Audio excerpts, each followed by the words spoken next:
Hi, this is Gregory here, Gregory Giannakabo. I want to talk to you today, a few minutes, about a theme called get great at what you're good at.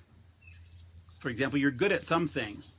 Pick the things that you're good at and then get great at them. That's the key to success. I read a lot. In fact, I grew up thinking this and being told this, that you should work on your weaknesses. So if you're not good at one thing, you should focus on that and bring that up and then work on something else that you're weak at. And I think what happens with that case, you get mediocre at a whole bunch of things. So you don't really excel at anything. And you don't put the time in to get really excellent at the one good thing that could propel you towards success. In business, they find out, the 80-20 rule, that 20% of your customers or your clients are probably responsible for 80% of your revenue. 20% of your salespeople bring in 80% of the sales, and so on and so forth. But they drilled down on that, and they took a look at that 20%, and they found out that 5% of that 20% really generated 50% of all the sales or all the activity.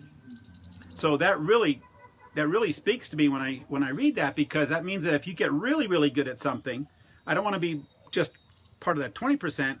I want to be that 5% of that 20% that brings in 50%. So in other words, 1% of your salespeople bring in about 40 to 50% of all your sales. That's going to vary, of course, quite widely. But that proves to me that if you get really good at something, then you can really excel. And when you excel at that, you can pay other people to do those things you're not good at.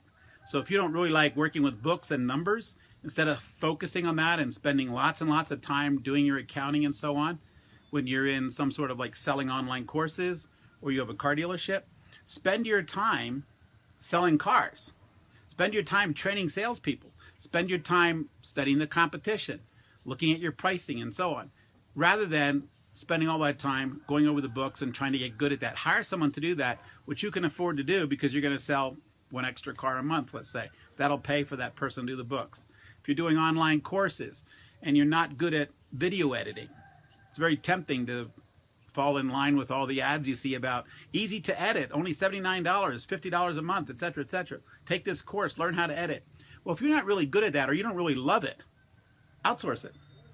You spend your time doing the things that you're good at so you can get great at them, and then hire someone else who's already great at that.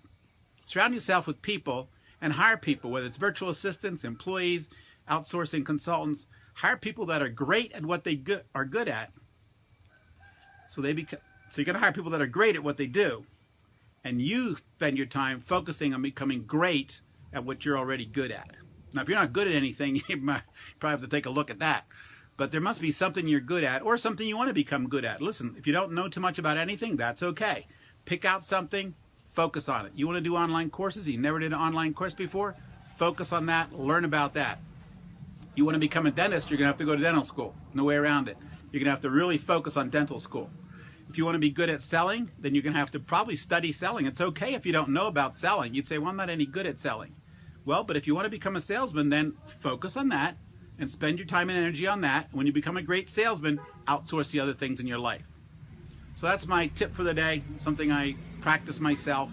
Become really good at something, then become great at that thing so you excel and you become the 1%. You become that 5% out of the 20% that's responsible for 50% of the activity. Thanks very much. Thanks for listening. And you can share this and have people follow me too. Appreciate that. Thanks.